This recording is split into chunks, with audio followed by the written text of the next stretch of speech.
Yes, this may sound like a sort of tiny difference, but actually you will know it's quite a big difference. It's one thing to say that your opponent's act is cowardly. It's another thing to say the person who's facing you is a coward. And what you're saying this morning is that this man is a coward. He has no moral core. He twists in the wind. He thinks he's too clever, i.e. he's too arrogant. How can you say you like such a person? That is personal. This is politics. I'm saying what I see.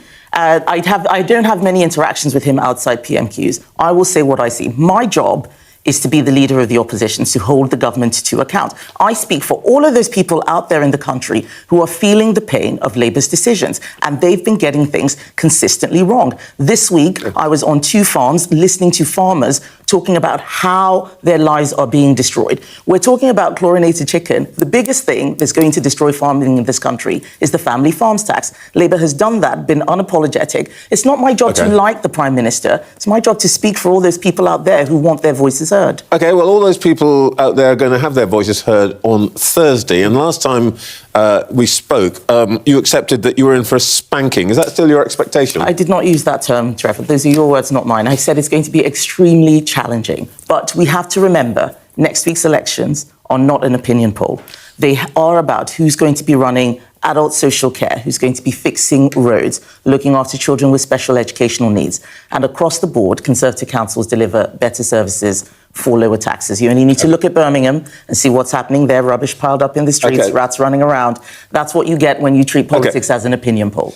We mustn't get into any individual authorities, but we get your point. As Britain heads into one of the most consequential sets of local elections in recent memory, the stakes have rarely been higher for both national leaders and their grassroots operations.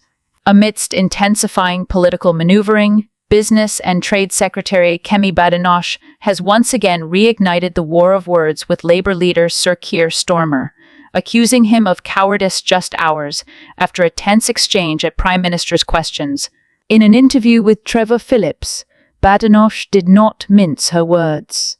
While stopping short of repeating her PMQ's jab outright, she continued to strongly imply that Starmer lacks the courage to stand firm on key issues affecting ordinary Britons, from the future of farming to the question of government transparency and accountability.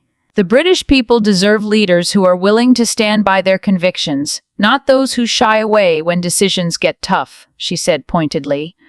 Her comments come at a sensitive moment.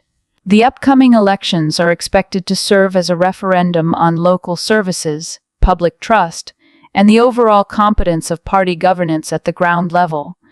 Conservative campaigners are doubling down on a simple but potent message. Conservative councils deliver better services for less money. It's a strategy designed to contrast sharply with Labour councils, which they claim too often preside over higher taxes and lower performance. Local farmers, small business owners, and rural communities, all critical voting blocs, are being courted aggressively.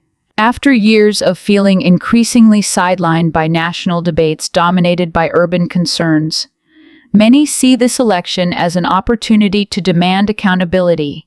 Issues such as post-Brexit agricultural subsidies, planning laws, and rural infrastructure investments are now front and center.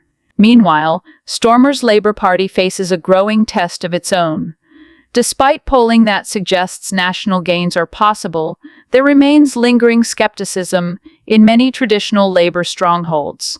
Critics accuse Starmer of offering platitudes rather than solid plans, a charge the Conservatives are eager to amplify. Badenoch's calculated language hints at a wider Conservative narrative. That Starmer remains, in their view, too cautious, too calculating, and too disconnected from the grassroots realities voters face every day. The political significance of these elections cannot be overstated.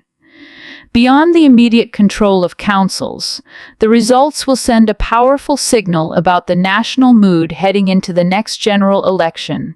A strong showing by the Conservatives could bolster Rishi Sunak's efforts to stabilize his party after months of internal turmoil, while a wave of labor gains would reinforce the perception that a change in national leadership is on the horizon. For now, both parties are racing against time, canvassing, debating, and shaping a narrative that resonates with voters increasingly weary of political platitudes and hungry for genuine delivery. As Badenoch's remarks make clear, the tone of this campaign will be anything but polite. Yvette Cooper, your colleague as Home Secretary, has vowed to smash the gangs, and yet we understand that Labour is going to pay landlords 5 years of rent to accommodate asylum seekers. How on earth does that help to smash the gangs? And how on earth does the party of the worker get itself into the situation that it is providing housing for asylum seekers while people living in Britain legally are struggling to get on the housing ladder? There's nothing new about the Home Office renting private accommodation. It's been doing it for years. But for 5 years at a stretch? For a long time. It happened under Alaska. Well, I don't know That's what new, the length of the past contracts was, but this is not new. It is not new for the Home Office to be renting private accommodation. And what she's trying to do, very importantly, is deal with the situation where we've got hotels in many towns, including my own in Wolverhampton, where the public don't want to see the local hotel used in this way. We're trying to get the backlog down instead of ignoring it, as the Tories did, and pretending it's not there. That was a recipe for more and more people housed in temporary accommodation, whether it's hotels or private housing, for years and years on end. We're starting to tackle that backlog. Hopefully we can close more of these hotels, and hopefully we can get this backlog dealt with, as well as doing more to stop and try to combat the problem at source, which is the trafficking gangs themselves. But on this issue of renting private accommodation, the Home Office has been doing it for a long, long time. All right, Pat McFadden, we need to leave it there, but thank you very much indeed for your time this morning on GB News. In the latest twist to the simmering national debate over immigration and housing, Chancellor of the Duchy of Lancaster, Pat McFadden, has come out firmly defending Labour's controversial appeal to private landlords to help House Channel migrants. Speaking amidst growing backlash from grassroots voters and political opponents alike, McFadden insisted there was nothing new about the policy, framing it as a continuation of long-established practices under successive governments. There's nothing new about the Home Office renting private accommodation. They've been doing it for years, McFadden said, seeking to steady the narrative after a week of bruising headlines, accusing Labour of quietly endorsing what critics describe as a shadow immigration system. Conservative MPs were quick to pounce. Labour promised to be tough on immigration, but instead they're offering a welcome mat and a tenancy agreement, one senior Tory backbencher quipped. Others warned that expanding the use of private rentals would drive up housing costs for British citizens already struggling with an acute shortage of affordable homes. McFadden, however, pushed back on what he called cynical misrepresentation, arguing that the alternative, cramming thousands more migrants into costly hotels at taxpayer expense, would be even less palatable to the public. It's a question of managing reality responsibly, not pretending the issue doesn't exist, he said. Still, the controversy exposes deeper fissures within Labour's emerging immigration platform.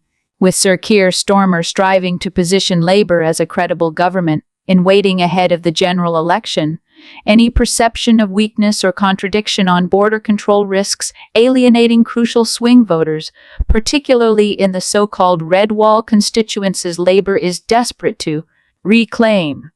Labour officials maintain that the long-term solution lies in clearing the growing asylum backlog, strengthening border controls, and negotiating new returns agreements with safe third countries. But until those measures take hold, if they ever do, the optics of renting private homes for migrants are likely to continue fueling an already volatile debate.